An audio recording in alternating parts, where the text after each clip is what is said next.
त्यांचं म्हणूनच्या पुस्तकाबद्दल काय म्हणून ते सांगावं आणि जे काही घडलं त्याबद्दल आम्ही जाहीर माफी देखील मागितली आहे. आणि इथली ती दलित जनता उभी होती, त्यांनी सगळ्यांनी सांगितलं की हा अनावधानाने घडलेला प्रसंग आहे, त्याच्यामध्ये कुठलाही हेतू नव्हता, ते मनुस्मृती दिसले म्हणून हा तो आमचा उद्रेक झाला आमच्या समाजाचा, त्याच्यातून आमच्याकडून घडलेलं आहे. आज महाडमध्ये काही वेळापूर्वी या ठिकाणी मनुस्मृतीचं दहन करण्यात आलं. आपल्यासोबत स्वतः जितेंद्र आव्हाड केलेलं आहे. त्यामुळे आपण जर पाहिलं तर जी गोष्ट घडली ती अनावधानाने घडली, कोणताही भाग नव्हता. आणि माझ्यासोबत या ठिकाणी मनुस्मृतीचं दहन पहिल्यांदा माननीय महामानव डॉक्टर बाबासाहेब आंबेडकर यांनी केलं. त्यांनी हे पुस्तक मानवतेविरुद्ध आहे असं त्यांनी म्हटलं.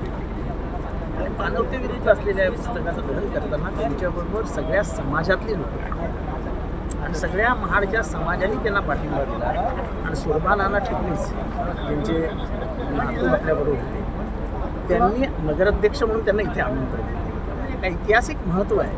आणि जेव्हा पाठ्यपुस्तकामध्ये मनुस्मृतीचा प्रवेश होतो तेव्हा त्याला विरोध करणं हे आमचं कर्तव्य आहे. मनुस्मृती आता दहन करताना आणि त्याची निदर्शन आता महाराष्ट्रात होत आहे. अमोल मिटकरी यांनी देखील असं म्हटलं आहे जितेंद्र आव्हाडचा हा स्टंट आहे.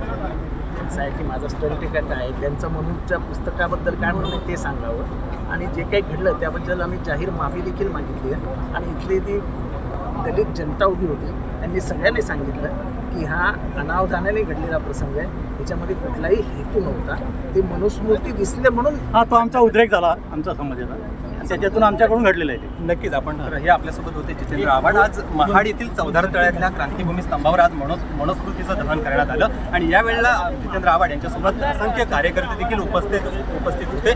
मनुस्मृतीमध्ये अभ्यासक्रमात लादण्यात आलेले जे श्लोक आहेत त्याचा या ठिकाणी मोठ्या पद्धतीनं तीव्र निषेध जितेंद्र आव्हाड आणि त्यांच्या समर्थकांसोबत करण्यात आला. आणि हीच गोष्ट आता महाराष्ट्रभर या दहन करताना कुठेतरी जितेंद्र आव्हाड यांच्या कार्यकर्त्यांसाठी काही पोस्टर देखील फाडण्यात आले. आणि त्याची निदर्शनं आता कुठेतरी महाड किंवा संपूर्ण महाराष्ट्रभर आता ती त्याचे पडसाद उमटताना दिसत आहेत. गणेश मापळकर, एबीपी माझा, रायगड. एबीपी माझा, उघडा डोळे बघा नीट.